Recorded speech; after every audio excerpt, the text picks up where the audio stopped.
And today I'm going to be doing something a little bit different than I normally do for Modern. So normally on Mondays I would just like talk about a deck list for Modern, a new deck that we haven't really gone over, how it's doing in the format, things like that. This time I'm going to dive a little bit deeper into a deck that I've already done and kind of give people a baseline of knowledge for the deck, whether you want to pick it up and play it yourself, maybe you want to like learn the matchup more from the side of like what the in this case like the Grixis Shadow player is thinking. And the reason why I chose this deck, uh, more from the fact that like I have probably like more, I have way more experience with this deck than any other deck in the format. It's also just probably one of the most difficult decks to play, and I think a lot of the time like you want some sort of baseline when you're like looking at a deck like this. So Grixis Shadow, a little bit of background on it. Came out, I believe, in like 2016. It was kind of a meme, or considered a meme, because you were basically like this four-color deck playing a bunch of fetch lands and shock lands, playing Death Shadow, Street Wraith, like Ataxian Probe, getting to play like Tarmogoyf. Some lists were playing like Step Links and Wild Nacatl, just being like the super aggressive, like all-in aggro deck with obviously Death Shadow being like the main draw to it, because you got to play so many fetch lands, you got to play all these landfall creatures, and then obviously you got to play Thoughtseize and things like that. That playing Death Shadow just made sense, on top of like all the value that you got, because you still got to play the combo that wasn't standard, or combo, which was Temur Battle Rage Become Immense, to just do millions of damage to your opponent. Well, the deck has now evolved 4 years later into many different archetypes with like Grixis, Mardu, four color, Jund, things like that. And really, like the Grixis version is the one that like maybe hasn't been the best at all times, but like had its run in Modern as one of the best decks. Still shows up from time to time, and it's a deck that can really reward you for not only format familiarity but deck familiarity as well. So just really understanding like the lines of plays and all that go into playing Grixis Shadow. So again, with this video, it's not going to really be a deck tech. If you want to see a deck tech over Grixis Death Shadow, I have it in the Modern playlist. Just obviously look for Grixis Shadow in like the tabs and things like that. Watch the video. I would say pretty detailed as far as like why certain cards are played. And this one I'm going to be going over essentially like the different tricks and things that you definitely want to know if you're going to pick up the deck, or if you're just trying to understand the matchup from the Grixis Shadow player. So basically, to start with this version in particular, the deck has changed from the deck that I did in the deck tech and things like that. Some like flex cards in the deck, a lot of the time are like the Kolaghan's commands. The version that I played, or in the list that I'm on, plays a Royal Scions and a Kolaghan's command in the main. Probably more likely to see Kolaghan's command in the main and the Royal Scions in the sideboard. A lot of the time, because Bant Stoneblade is really good. Obviously kills like Batterskull if you're able to tag it. It kills their Stoneforge Mystic. It kills their weird Codal. Kills the equipment stuff that that's played on it. Gets around the protection from black from sort of like Feast and Famine and things like that. So a lot of the times from this deck, when like those kind of decks are going to be good, Kolaghan's Command is going to be like a really good card, and more than likely what they're going to be playing over the Royal Scions. A lot of the time too, this is good, also good against like the Urza decks, because it kills like Emery, destroys like the random artifacts, stuff like that. It can kill their token too, even though like Drown the Lock and Fatal Push can. The fourth Fatal Push, or like the fourth like removal spell, or the sixth one, wherever you want to look at it, a lot of the time is like hedge between like is usually been like 3 push 1 bolt or 4 pushes. Some people have like played more bolts. Normally I wouldn't play more than 1 bolt. And this in particular, like Drown the Lock, with its utility, has essentially like taken over the Fatal Push spot and also a Stubborn Denial spot, because it's essentially a counterspell and a removal spell, and a lot of the time your opponent isn't delving their graveyard, because obviously like Drown the Lock versus Gurmag Angler gets awkward because they exile the cards as they pay the cost to pay for Gurmag Angler. So then if they have 7 cards in their graveyard, by the time they cast it, they only have 1, maybe 2, and Drown the Lock can't counter it, can't kill it. and things like that. But a lot of the time, you're not going to run into that in modern because unfortunately, Grixis Shadow isn't like super popular, but it's definitely rising as a deck that people are just picking up and playing. So those are like the cards that like very likely to that you're very likely to see, but you're not guaranteed to see. Again, like they'll play like some number of Fatal Push, usually three. Serum Visions is interesting because now that the format is getting a little bit slower, you have time to like cantrip and things like that. Plus, like Snap Serum isn't too bad, even if you want to play like a semi more instant speed game when you have like a Death Shadow or Gurmag Angler in play. Mishra's Bauble, while it's a card that I think people initially thought was bad, and then when this deck started playing it, it just made the deck a lot better. So essentially, with Mishra's Bauble and Street Wraith, you have 7 cards in your deck that don't cost you mana to end up drawing a card. And with like Mishra's Bauble, you get to do like these kind of cutesy slash like really not per se powerful, but just interesting interactions and ways just to get information and things like that. So like an example of like what you can do with Bauble is say you have a Scalding Tarn and you have Watery Grave in your hand, and you have a Thoughtseize. So you know that you want a Thoughtseize on turn 1, but then you also have like this Mishra's Bauble. A lot of times with like those kinds of hands, if you're like missing a threat, or at least if I'm threat light, maybe I kept like a 6-card hand, I will Bauble myself to see if it's a threat on top, and then if it is, I'll lead on the Shockland and then Thoughtseize my opponent.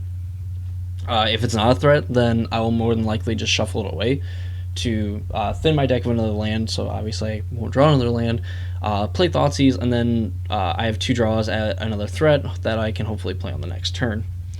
A lot of other times too, like Bauble can just give you information on like what your opponent does. Like you can look at their top card, and then you essentially have perfect information. Obviously, if they have a fetch land, it kind of ruins it. But if they land on like a tap shock land or something like that, you can just Bauble their top card. Obviously, you'll know what they'll end up drawing. So then, like when you Thoughtseize them or Inquisition them, you have better information on what you should take, because obviously if the card on top is the same card that you would have taken from them, then maybe you would be more inclined to take another card. So that way they're actually cut off of a resource and they have like multiples of like a card that like is good but not really good in multiples, you know. And again, that's like all matchup dependent. Going even deeper, like Thoughtseize is a card that I think a lot of people think is an easy card to play, but is actually a very difficult card to play. So while Thoughtseize, like the premise of it is simple, you look at your opponent's hand, you take a card from it, and then you lose 2 life. And it's like, oh well, in Shadow this is great because you lose a life. Yeah, it is, but with a deck that is technically light on threats, it plays 8 threats and then 3 Snapcaster Mage, but you really don't want Snapcaster Mage to be like your plan of like trying to win the game. You really like relying on these Thoughtseizes and your decisions from Thoughtseizes and like the math and everything that you've planned out over multiple turns to essentially just like tag the very best spell in your opponent's hand to the point where like they really can't effectively interact with you. And in a lot of matchups, you'll see like against like blue-white control and against like the other mid-range decks, you know, is where those decisions get even tougher because you have to be mindful of like, okay, well, like they could have like Path to Exile if you're playing against control. So you take their Path to Exile, and then like you play your Shadow. Like you're obviously left like pretty vulnerable. And in those situations, like you can't really play around them having like 3 or 4 removal spells. But obviously, if they have like 1 or 2, you know, and you have like Stubborn Denial, like there's obviously ways you can like fight through it. But in reality, like Thoughtseize makes those decisions a lot harder than what they would be in say like in like Jund or something like that, or in like Abzan, where a lot of the time like those decks grind and Shadow can grind, but in reality you don't really want to be grinding. You just want to kill your opponent as fast as possible, or find the best route for victory, which a lot of the time does mean that you have to grind, where like you have to get like a few key like removal spells, resolve a Shadow and protect it, or resolve a Gurmag Angler and protect it, and just kill your opponent. But really, aside from that, you're really like leaning on thought seizes to like disrupt your opponent enough to where like they have a hard time interacting with you, and even when they do interact with you, it's not in a really meaningful way because you're able to react back and then obviously have the better play for their play and force them to be proactive to what you're doing rather than trying to be reactive. Um, so as far as like playing the deck and things like that, that's just a few things that like I've picked up in the years of like playing it, and just understanding that like Bauble has a lot of tricks other than just looking at your opponent's top card or looking at your own top card because you want to draw a card. You know, it can give you useful information to decide on other plays, like just playing Serum Visions. Like if you have a Street Wraith in hand with a Bauble, you can cycle Wraith to get the card on top of the Bauble if you like it. If you don't, obviously, if you have a fetch land, you can shuffle it away as like a pseudo scry. Like the just Bauble itself can make decisions hard with this deck. When you pair it with like Thoughtseize and you pair it with Inquisition, and then like this really powerful like all-in threat, you really have to put a lot of not really put a lot of pressure on yourself, but you do put a lot of pressure on your spells to be as efficient and as great as they possibly can be, because one misstep can kill you in this deck. If you miss sequence, it can kill you. If you play spells in a non-optimal order, it can kill you. You know, like not necessarily saying right or wrong, but you know, there's situations where you play a spell and like with how the stack works and how your opponent can react and everything like that, it can end up making you lose the game. You know, and just one misstep is costly with this deck. And that's why I think it's one of the hardest decks to play in Modern, because of the fact that like you get no leeway. Like while you're rewarded for deck mastery and format mastery, you are punished if you lack in either of them. And you know, like yeah, there's times where you're going to play a match and sometimes your decisions just don't matter. Your opponent just kills you on turn 3 or turn 4, and there's nothing you can really do about it. You know, you have like counter spells for their things, and they just are able to counter right back. You know, you have removal spells for their things that are able to like Veil of Summer or counter whatever. You know, sometimes that just happens. But there's a lot of games where in the beginning you will lose because there is like a certain level of knowledge that is to be gained when you play the deck, and things that you will learn as you go on. And that's the most important thing, is that this deck, again, is very powerful when you know what you're doing, and it seems very weak when you don't know what you're doing. And it's very easy for players, I think, to write it off as bad because they lose a lot with it when in the beginning, when really that's just something that's going to happen. This deck is like almost doesn't have any free wins. While it doesn't necessarily have extremely bad matchups in the format, while it doesn't necessarily have extremely bad matchups in the format, it doesn't really have any good ones. So unless you're playing against like Storm or something like that, which even then there's like some draws where Storm can kill you. Aside from like Storm decks, you really don't have any overly favorable matchups, and you don't have any real underdog matchups unless you play against Control, which blue-white isn't really popular right now. So that's just another thing to keep in mind. Don't get discouraged when you play this deck. Don't play Lurrus in this deck because you cut a ton of good cards that you actually want to play that card. Also a good thing to know. Sideboarding, again, like it's really looking into like not looking so much in these flex spots, because usually like when you have flex spots in the deck, some of them are usually the first cards to get cut. A lot of the time you're going to be like taking out cards like Temur Battle Rage. You're going to be taking out cards like Thoughtseize some of the time in like the super aggressive decks, and even in like the mid-range decks, mainly because when you just want raw resources, Thoughtseize is like the worst possible draw past like turn 1 or maybe even turn 2. So sometimes you will be cutting this card, even though it seems like it's bad to cut this specific card when you're playing Death Shadow. And that's really it. That's like my 2 cents on Grixis Shadow. It's just this weird Luis Scott Vargas. This is perfect. Luis Scott Vargas in a video like years ago, and it was like my favorite line. Like kind of why I've stuck playing with this deck for so long is it's an aggro combo control deck, aggro combo mid range control deck. Because of the fact that you have to constantly reevaluate your position and what's going on in the game, think 2 or 3 turns ahead, and think the best course of action. While you could play like turn 1 Fetch Shock Thoughtseize, and then go like Fetch Shock Cycle Straight Wraith, play 2/3/3 Shadows, and then Fetch Shock Thoughtseize Temur Battle Rage and kill your opponent. There's also the games where like it's turn 14, 15, and you're like removal spell, swing for lethal, or you're just like stopping your combo opponent from going off, and then when they're trying to rebuild, you play to the board and kill your opponent.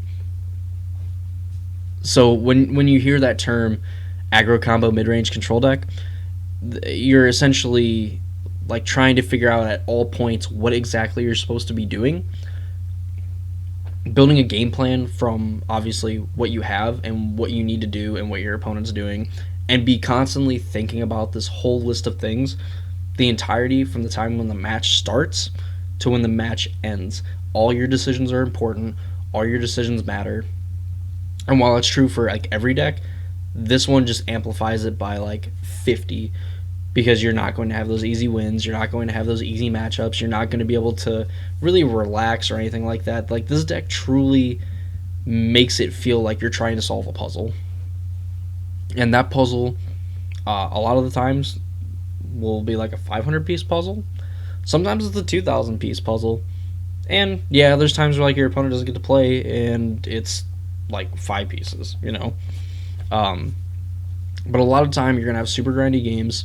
And if you're someone that likes a challenge, someone that likes to really push themselves like to their mental limit, because this deck is something that will really push you and just overall make you a better player. The more you stick with it, because of how many things like you really have to keep track of, and it just kind of makes playing other decks a lot easier. Minus Amulet Titan, because I just hate playing that deck. I still think it's autopilot-y, but that's just my opinion. But yeah, playing this deck overall, I think will make you a better player as long as you stick with it. The deck is difficult, but again, with practice and understanding the modern format, understanding how the deck works, and being able to better evaluate situations and things like that, you'll be on the way to being a successful Grixis Shadow player. And that's how I feel about Grixis Death Shadow. That's like my overview. Very sporadic, I know, but really, that's like the important things that you want to think of when you're playing this deck, and when you pick it up. Kind of the idea and mindset of what's going on from like the Grixis player. Knowing that all your decisions have to mean something. You just can't make a decision for the sheer fact of making a decision, or else that probably means you will lose the game. I hope you guys enjoyed this. If you did, leave a like for it. Maybe I can do some more decks in Modern, maybe go over to other formats as well, and do decks in those formats too. I would definitely like to do the research and do it myself, because obviously it makes you a better player, understanding the format in its entirety. It's also really kind of fun too. I like learning and things like that. So make sure to leave a like if you enjoyed the video. Subscribe to my channel to see more deck techs across Modern, Standard, and Pioneer, along with some other like deck breakdowns and like tips and tricks videos and things like that. I appreciate you guys watching the video. If you stay to the end, I hope to see you on the next one.